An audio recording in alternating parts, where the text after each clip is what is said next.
it doesn't make sense, for example, to drink $100 wine in like a $5 wine glass. Like it just like you're literally wasting the $100 bottle of wine. That wine's gonna taste like it's like $50 or something. So you're like That's, just losing $50. Thank you for listening to Serves You Right. My name is Andrew, and if this is your first time tuning in, I've been in the hospitality space for the last 20 years. I've done everything in that time from barback, bartender, all the way up to general manager, and I am trying to find the most interesting, helpful, inspirational, or informative people in the hospitality space to share with the world. On that note, today I have David Kong, entrepreneur behind Glasvin, on. So Glasvin is all about making super thin, affordable, well, affordable with hand-blown glass is a relative term, but more affordable than most, and direct-to-consumer product. So super interesting. We get to talk about what makes a wine glass work, what you want, what you don't want, how he started the business, how he found his place, all the people he serves, and so much more. So thanks for listening, and here we go. Here's David. Thanks for joining us today. Nice to be here. I Thanks for like having the I like the wave for an audio podcast. me. Oh, sorry, yeah. So I brought you on today. You have a very interesting past, and it has landed you into a cool business. So I was hoping you could give us kind of a brief overview. We could dig into some of how you ended up here. Sure. So I went to business school. I worked in finance for 5 years. Landed myself in New York City. Was drinking a lot of wine, a lot of great wine. As a hedge fund manager, well, yeah. Yes. Yeah. I wouldn't call myself a manager, but yes, I was working at a hedge fund Oh, okay. Yeah. and trading stocks um, and yeah. And at one point. I decided that wasn't the right route for me, so I started some businesses in the wine space, mainly because that's the one thing I happen to know like a little bit of. At the time, I was trading chemicals, so I wasn't gonna go into the chemical industry. I wasn't gonna open a chemical factory, so that was kind of useless knowledge for my next career. So yeah, I kind of got into wine because I knew a little bit about wine, at least from a consumer's perspective. I knew a little bit about what people wanted. One of the things that I knew people wanted was a nice wine glass.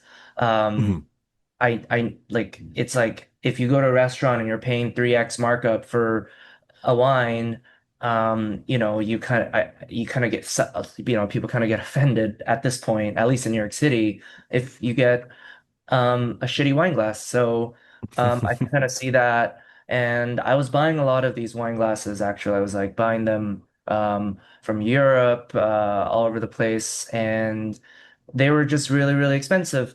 And I knew I could get the price down. It was just like how to get it down and how much I can get it down. But I kind of Mm. knew I could do it. So that was the idea. I had no idea it was going to be it would become what it is today, and I'm obviously very, very lucky and happy to be where I am today. But at the start, it was mainly just yeah, let's just try to make some cheaper wine glasses. You are the first person to come on the show who's gone to New York, and instead of, pretty much everyone else who's gone to New York that's been on the show started as an actor, and that's why they ended up there, and then ended up in the restaurant business. It's funny you were hedge fund, then wine glass business. I guess it's just tangential enough. Maybe if you'd been an actor, you'd have owned a popular spot in Brooklyn. Who knows? But um, okay. Giving me like bad memories of when I auditioned for like a I forget what it was. I think it was a musical or Uh, something back in first or second year university. And I'm like a horrible singer, so I don't even know why I like auditioned for it.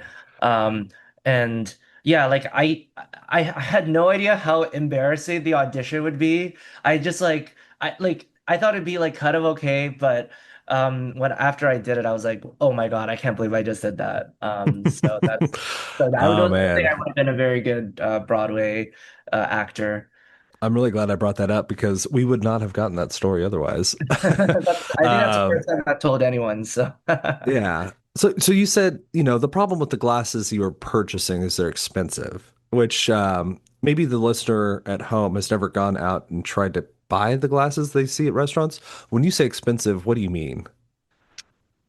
Oh, I mean, I think a lot. This is like I think a lot of people talk about Zalto. That's like the kind of the gold standard. At least a few years ago was like definitely Hmm. like what people were using, and yeah, they're $80 a glass. So that's a That is decent chunk of expensive. money.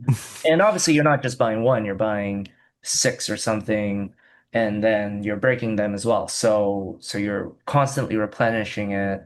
So um and like my hats off to like Zalto. I think they're actually a good glass, and I definitely am inspired by them in a way. So yeah, and I mean the crazy thing is like that glass in Europe costs probably like $40, right? So it's like Mhm. like whatever's happening between US and Europe, and this was pre-tariff, so there's Who something knows happening now? where Yeah. you're not paying for the person blowing the glass, let's put it that way.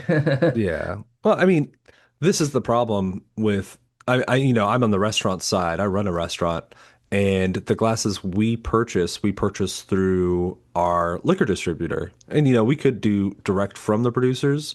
They have the volume that we need, but every time you have someone who touches it, you add another charge. Like every middleman gets his cut. And so if you have someone in Europe producing the glass, they're being shipped over, you have to pay all the duties and now tariffs, like, yeah, it's going to start adding up pretty quick too. Yeah, totally. And I think like the distributor layer I mean that's exactly what they are. They're literally a distributor. Like they bring the glass to you, and there's value to that because if you need the glasses like tonight for an event, like they probably actually have you covered.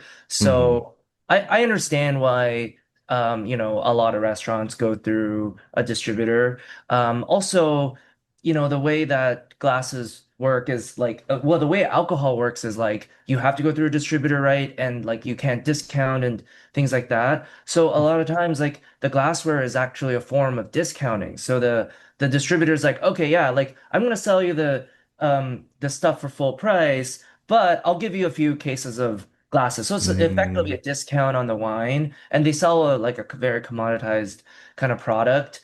So like you don't really care if you're buying it from them or buying it directly from Riedel.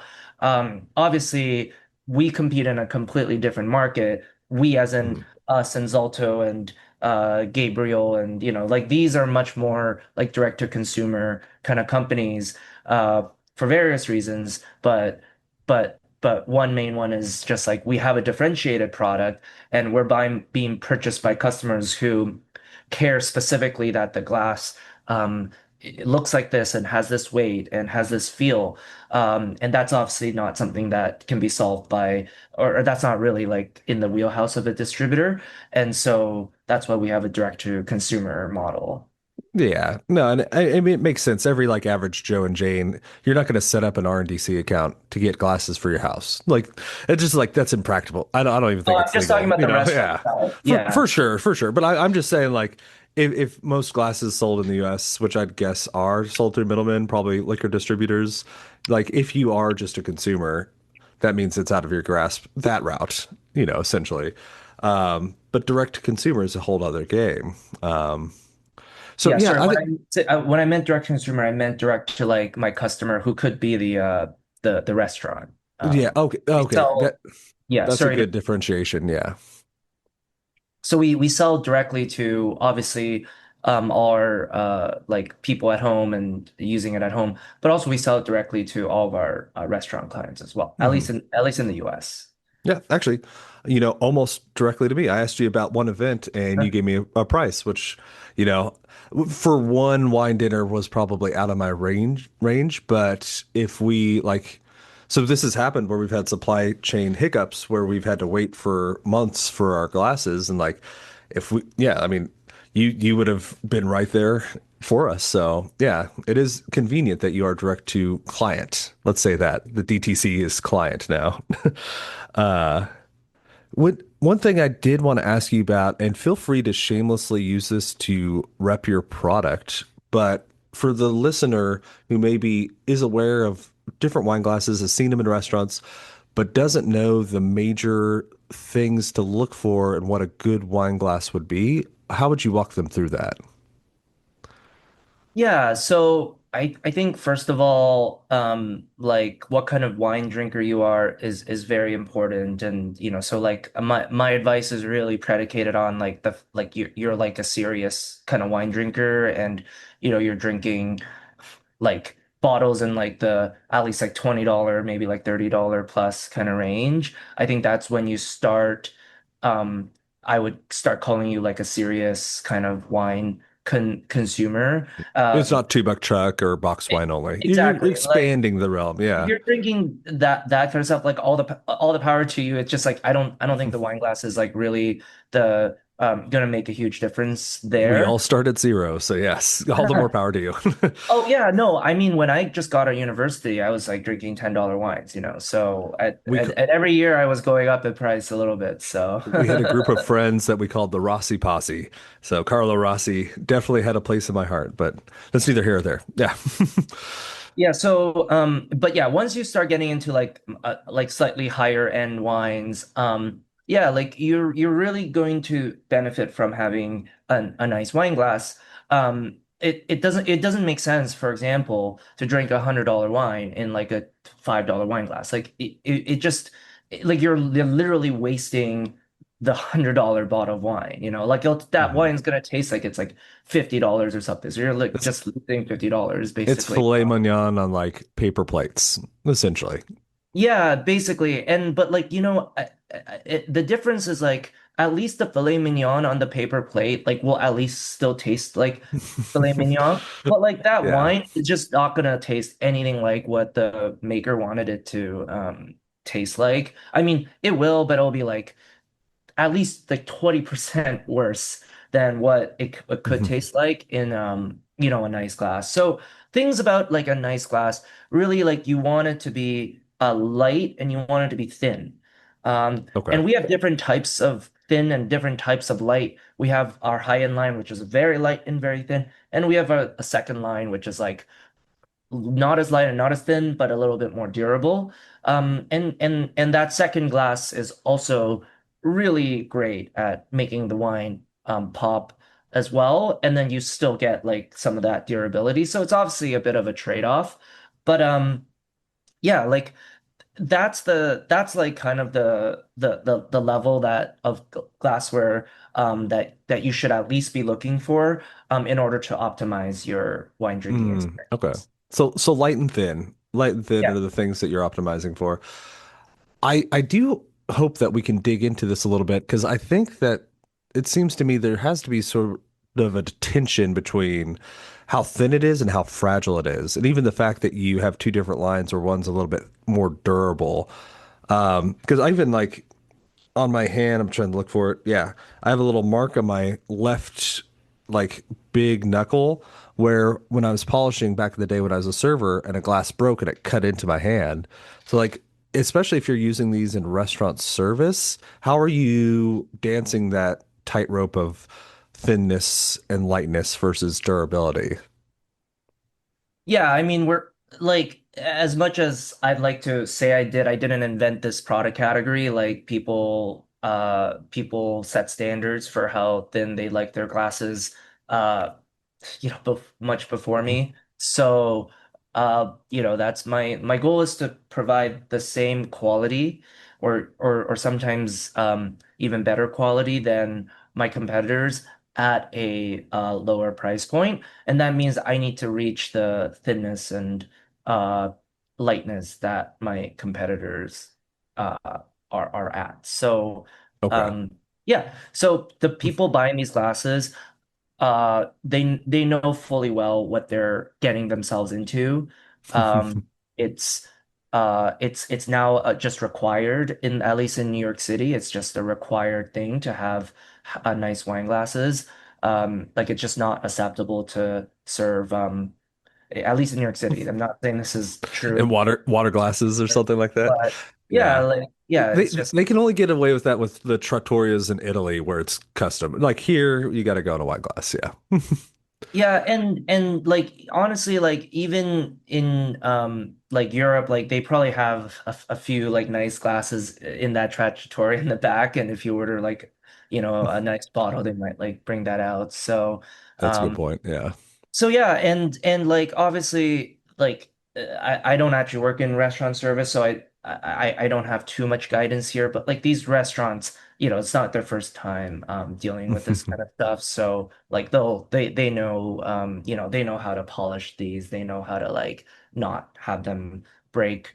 We do have restaurants sometimes who it takes them a little bit of time to figure everything out. The dishwasher settings might be off, the racks they use might be off. And so, we work with our Mm, clients to make sure that they're happy and there's, like they're good, that the outcomes are good. yeah. Okay. So I'm gonna take that and the way I've kind of interpreted it is they do break sometime, like all glasses, essentially. There's no getting around Yeah. that. Like you can't have a thin glass prized for thinness and lightness that doesn't have the risk of breaking if you slam it against the table or do something like it is fragile. It's glass. Yeah, I But mean, restaurants have a budget for glassware. Like it's not like no, yeah. so, we that's what we often talk about is like what's your annual budget and, like Mm. what kind of breakage we should expect. What I mean, obviously, the more glass to break, the better because like I mean that almost in like a comical way, but like if I For you, feel yeah. it's sorry, Yeah. sorry, not for me. I just mean that means like your restaurant's actually busy and people are coming and people are ordering wine. Like if I see an account that's like Oh, yeah. never reordering, like like yes, first they might have very good practices, but it also probably means that their restaurant is not Mhm. that busy. So yeah, usually like people reordering glasses, it's really not a big deal. It That's a means good sign. that Oh, they're yeah. selling a shit ton of wine probably. It's like a restaurant that spends thousands of dollars on steaks. It's probably a good sign. You're probably doing pretty well. Yeah, yeah. These restaurants are Unless you get selling like, like $1 million of wine, they're selling $1 million of wine. They're spending like, $400,000 on the three sommeliers that work there. Like it's like these are serious kind of like operations mhm, um and really it's a revenue optimizer because people who like nice wine glasses also buy expensive wines. So you're mhm, attracting that kind of clientele to come to your restaurant and they'll probably order more wine too, obviously. So I have no doubt that the people in New York City, the restaurateurs in New York City are completely doing this all for their own revenue optimization. And that's why this industry where of thin and light wine glasses is kind of coming up. mhm. Well, and then in this case, your value proposition, I'm thinking about a game of chess. And if the competitors' wine glasses are that expensive, it's like when you break it, you lose like a knight or like a bishop. But if your glasses, it still sucks when they break, but they're the pawns. Like you can sacrifice a few without really throwing the game off because four of yours is one of the other guys, sort of thing. I think we mainly win on like prices obviously like super high up there and then well we also win I think on customer service Mm, because like if you do actually have a breakage event and let's say like your dishwasher just like suddenly broke like 25 of them like you can just email me and my personal email and just tell me what happened and I'll like make sure you're happy try doing that mm, with one of my competitors and it's also the director client thing is like I'm like actually the person responding to the emails, whereas like the alternative is like you're probably emailing the distributor or the importer or something like that.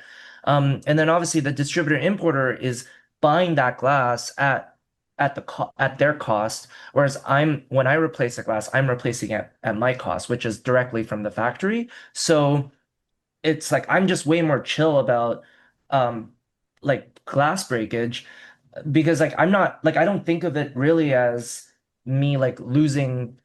it. I'm like, because I'm You're replacing it building a as my, relationship. and Yeah. yeah, and you're gonna buy more glasses from me, and those glasses are gone anyway, so it's not like, so yeah, I think that's part. I think we win mainly on those two. Sorry to interrupt. I promise this will be fast. If you are listening and you like this even a little bit, please go onto whatever platform you're on, Spotify, Apple. Just give me a quick rating. It is the smallest thing in the world, one tap of the finger, and it does mean the world to me and helps us reach more people. All right, back at it. No, and I'll definitely weigh in on that because again, I was trying to fill a specific order because we have a wine dinner coming up, the first one we've done here, and we needed a different style of glass for something we were planning on doing with the course. And I emailed you a one-off question. I got an email back in what, like 15 minutes maybe? Like, and you had like what I would need to order, what you'd recommend, pricing, everything. So that was pretty cool. So I similarly have another situation where I won't name who or what. I'm guessing if you are working in a restaurant or bar in Omaha, you'll be able to figure it out. But one glass provider switched distributors, and it's the one we use mainly. And it has been, I think, 6, maybe 7 weeks with the switchover where we've been trying to get them. And we actually had to go, we have our like area partner that goes in between the stores because we have 4 different stores in our concept. Either him or our training director drove up cases of wine glasses for us because we were having such difficulty obtaining them. And it's like weeks and weeks, emails with distributors, getting up the chain. Finally, someone with the last name of that glass getting into the email chain. Like it's a nightmare versus emailing you and it's like 15 minutes later, you know? Yeah, I think especially with like all this like AI stuff popping up now, like I really think there's no great excuse for like super lengthy customer service Mm. interactions. So like it's crazy how like dealing with hotels or dealing with like airlines, like I'm just like, why is it so hard to just like get something done? So yeah, obviously we try not to make sure our customers don't have that kind of experience, especially our restaurant clients. Yeah. And then, one thing that's kind of cool about AI, and we will talk about AI later. I wanted to ask you about it, but the people that do it well do it really well. I had an issue probably 3 days ago with a delivery from Amazon that never showed up. And within a minute of talking to their automated system, we got a replacement and everything was taken care of. It like, I love it when it goes well. I didn't want to leave the discussion of the wine glass before we finished up though, because I did want to make sure we got into that a little bit more. You kind of said, you need to have an expensive glass to show off the wine, but I'm guessing that it's not just the fact that it's expensive. There has to be more to it, right? So Yeah, like sorry, it's not expensive. I don't think I said that. I think like yes, like a high end, a nice glass. Like it could be like my glass is like less expensive, but it's I think the same quality as the higher end kind of stuff. But like for example, like all these high end glasses basically are hand blown, so that's a okay, pretty yeah. good indicator. There are some decent machine made ones now too, but like like most and there's like ne really ugly hand blown ones too. So it's not necessarily anything, but yeah, like. I think light and thin is like the main quality metrics that you should be looking for. Now, have you actually seen them make these as they make them? Yeah, absolutely. What is that like? Because I've never seen that. It just occurred to me, and I bet that's cool. I think there's some videos online that you can Google to take a Hmm. look. It's like five people through 4 or 5 people on an like working together. One guy is taking the material and putting it in the mold, and another person is like blowing into it to expand it. Another person is putting the stem onto the bowl, another one's putting the base onto the stem. So yeah, it's like a bunch of people, and then there's probably like a Team couple effort. teams. Yeah. Yeah, it's a little bit like an assembly line. It's not exactly a line or like that, but it's a little bit like an assembly line where like each piece is being put on.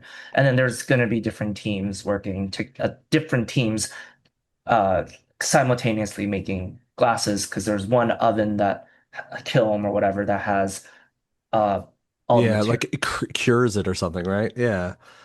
Wow. Yeah. So how, like, that's crazy too. If you got five people working together in conjunction to make one glass, how do you get them so cheap? Like that's pretty impressive with what your company does.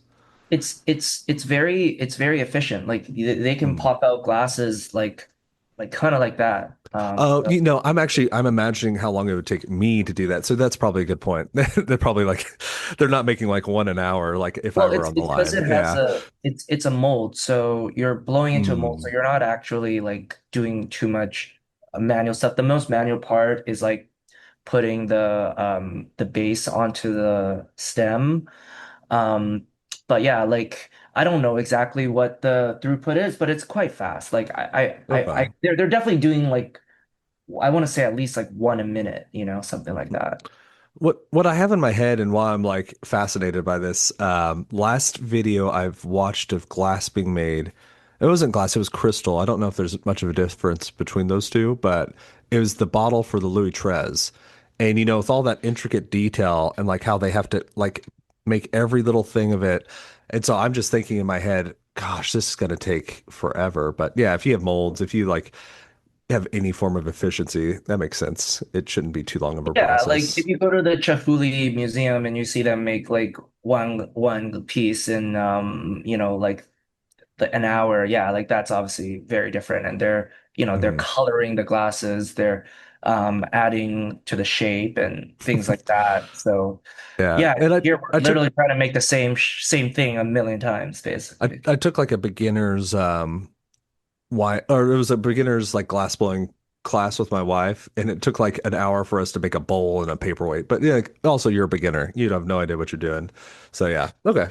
Um, Other than that, the things that you would expect, I am surprised that I haven't heard you talk about how the bowl tapers in because I've always heard that that's important. Is that just kind of Yeah, so sorry. I mean, given it's standard? every glass Yeah. is like that, so it's Okay. yeah, not a differentiating factor. Like any person can make anyone, all these companies can make the same shape. Like they could just like copy my shape. So I don't view like my Mhm. shapes to be like particularly like a competitive edge Yeah. or anything like that. But yeah, I think my shapes do. I mean, we obviously tested them Yeah. and made sure they smell It's and the taste classic good. shape. Yeah. But also, Well, like honestly, like that's almost like on the pecky order of like important things. Like I'd much rather have a thin like white wine glass to drink red wine out of than a thick red wine glass to drink red wine out of. Like it's mm, the shape is like somewhere on the importance ladder, but it's not. It's nowhere as important as the how light and thin it is. yeah, well, I mean that is interesting because I don't think I've ever talked to someone who deals so extensively with glasses. I've never thought of thinness being a quality. I'm thinking about the glasses I have. I have some cheapo glasses at my house. I have some nice ones for practicing wine tasting. Um, why is thinness so important? Well, thin and light are the same thing because you Yeah. can't make a thick glass light. So like I would refer those to as together. There's a few major things. One is when you're drinking wine, you're lifting the glass every like minute or whatever. You don't get So to get like wine elbow. Yeah, Yeah. exactly. So it just makes you a lot happier when you're drinking. And then the thinness, so when the glass touches your lips and like your tongue, um it's like it's like it's so little that you're not like it doesn't fill anything. So you're just really only getting the wine or mostly getting the wine. So Hmm.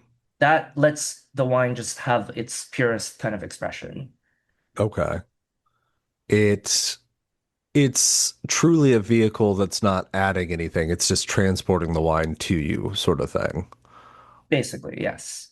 Okay, cool, You're allowed to focus as much as you can with all your senses onto the wine as opposed to the wine glass.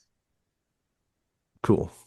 But Um, yeah, I mean, look, it's hard to explain to someone who hasn't tried it, but like you, you gotta try it. You gotta try it. And if I mean that's why we have a return policy. It's like if you don't think like this glass has completely changed the way that you view wine, if you've never used something like this before, then yeah, please return the product. sure. And if someone's listening to this and they're maybe traveling, are there some restaurants that they could go to see what this glass is like for themselves without investing the money and getting it for their house? Absolutely, absolutely. I mean, we work with hundreds of restaurants Hmm. globally, so I'm sure there's a place. Somewhere Uh, near you. Yeah. yeah, And like something like a every large major city. percentage have Michelin stars, right? I wouldn't say a large percentage of my clients have Michelin stars just because there's so few that have Michelin stars. But yes, a large percentage of restaurants that have Michelin stars in the U.S. definitely are our We'll say clients. an impressive proportion that have yes instead of a large. Yeah. Yeah. Okay, cool. Cool. I guess if they wanted to, would they be able to find that info on your website?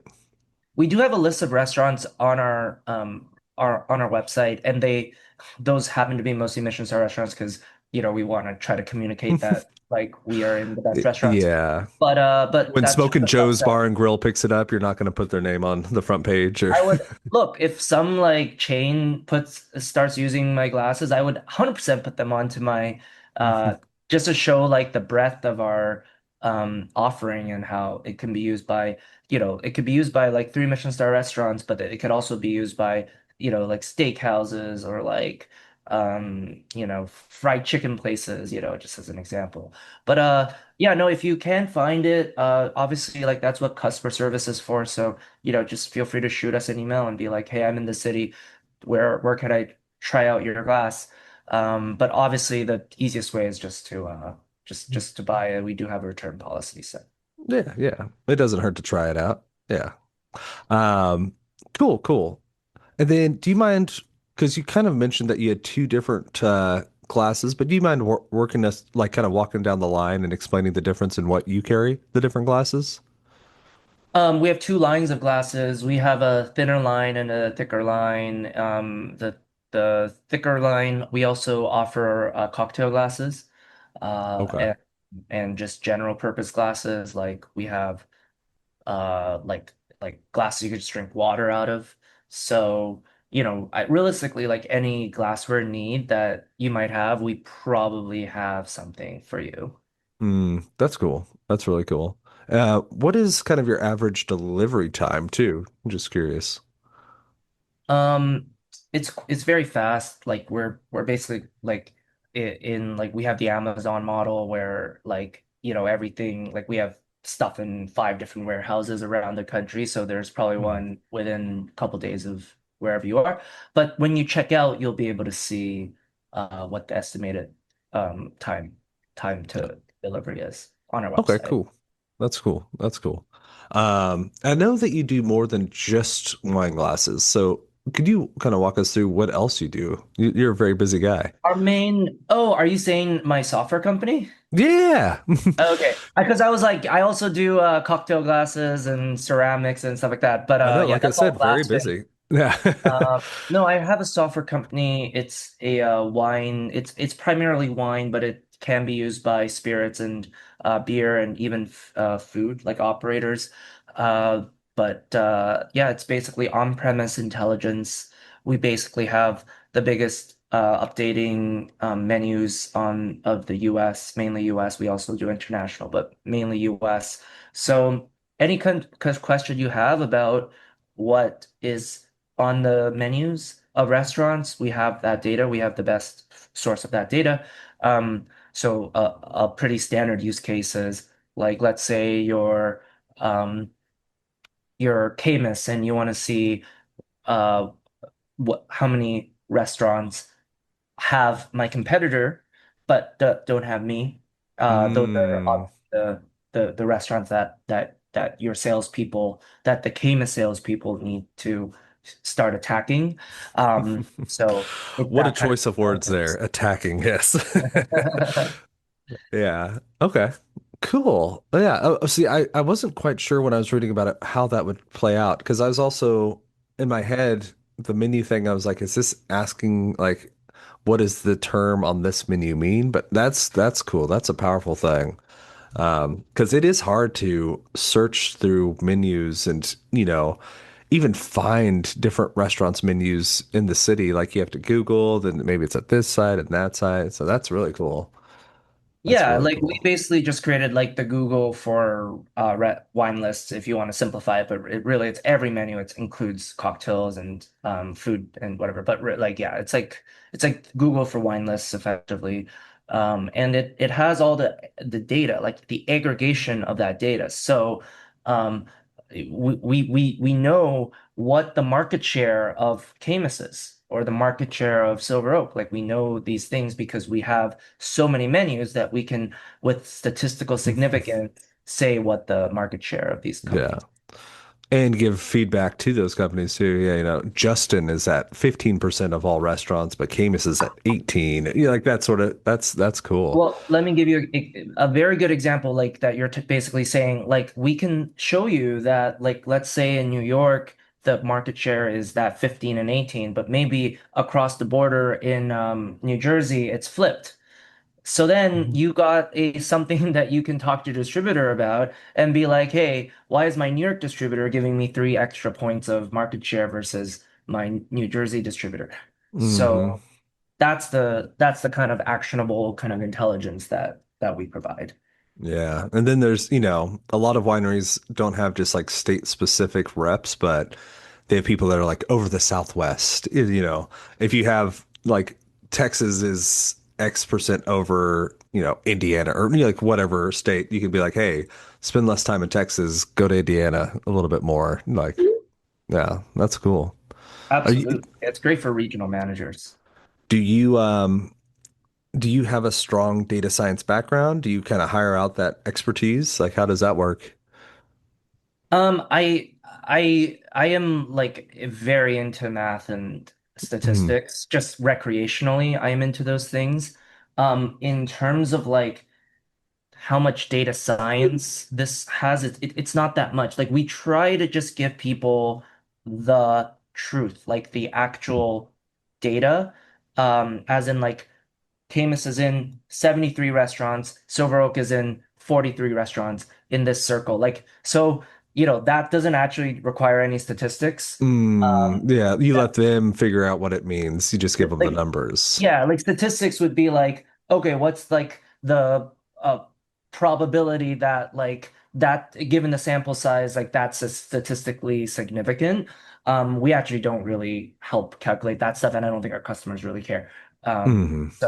So yeah, I mean, obviously, like when I coded this stuff up, there's a decent amount of like interesting mathematics in some of that stuff, but that's more like because every menu is different, right? Like you have Every menu PDFs, is you have different. HTMLs, Yeah. but the software is able to use statistics and be like, okay, well, there's a bunch of numbers here. Okay, so that's probably the price. Oh wait, but how do we know it's not the vintage? Okay, like so you're using some statistics in that kind of. Yeah. Oh man, that sounds like a nightmare too. But I mean, that's why it's valuable. That's why people would want it, right? That's why we have a competitive moat here and like Hmm. someone can't just tomorrow like start a competitor to our product. But with AI, we'll Nice. see. I mean, Well, yeah, we I also mean, have you found something that a lot of people want, and it's a pain to get, and that's the best recipe for a great business. What's on the horizon for you? Do you have any cool projects or anything fun we should look out for? um we're we're pretty like we've introduced a lot of new product in the last few years, so I think we're getting to like a pretty good SKU count. Like I think if you go on our website, you probably can find something that you want that we don't have. But obviously, if you do find that, please let us know. Maybe we'll make it. We just added a carafe. We've never had a carafe before. So Hmm. we just added that last month. So that's like, one of our new kind of things. And then, I mean, we get emails like this all the time where people are like, hey, like, what can you make me this? And then I'll be like, yeah, maybe if maybe not. Like if their idea is like so wild and like I know I'm never gonna sell any, like I'm probably not gonna make it. But yeah, if like a lot of people want something, we'll make it. Hmm. But yeah, that's kind of what we're doing. Like we're trying to like grow the business. Like we're very our market share is really high in New York City, for example, but it's not very high in DC like a couple of hours away, or Boston a couple hours away. So what explains that? I don't know. So those are probably like the things that I'm more concerned about. No, that makes sense. Yeah, and I mean, it makes sense. I mean, you working for a while in New York, that you'd be good there, and it's a good place to be strong in. You know, kind Yeah, of I the mean, center of a I lot guess of it's stuff. like the chicken and the egg. It's like, is it good in New York because I'm there, or am I here because it's good in New York? Yeah, I don't Hmm. know. Cool. The listener at home who's really liked learning about all this, maybe he's looking to learn more about you or where they could get these glasses, where should they go? Yeah, my website is definitely the has all the info. So glass.vin, GLAS.VIN. And then my software is the website is som.ai, SOMM.ai. Perfect. Short, easy to remember. Awesome. Well, David, before we get off the line here, I always like to ask my guests toward the end, is there anything that we didn't cover that you'd be remiss that we left out? Look, I think there's we could talk about wine glasses all day long, and software even all day long. But yeah, I think really wine, everyone experiences wine differently. I'm not even saying that my glasses are like the right glass for everyone. Like I said before, like there's definitely the segment of the market that we think we're good for. But yeah, just try it out. Like, if you're in that category that I was telling you about, and we have a return policy, so try it out, see if it um, completely enlightens your wine drinking experience, and if it doesn't, then just send it back to us. Hmm. It's definitely better than the Flintstone glasses you have at home right now. So give it a shot. You can always send them back. David, thank you for coming on. It was a pleasure to getting to meet you. Thank you for having me on. Really appreciate it. Thank you for listening. That is today's episode. Now, if you have not taken a moment to check out our website, please do. It's servesyouRightPod.com. We have past episodes and all sorts of other things there. If you want to get in touch with me, that's the place to do it. I do appreciate that you've given me your most valuable asset, your time and attention. So thank you for listening, and stay tuned. We have some really cool guests coming up. I would hate it if you missed it. Cheers.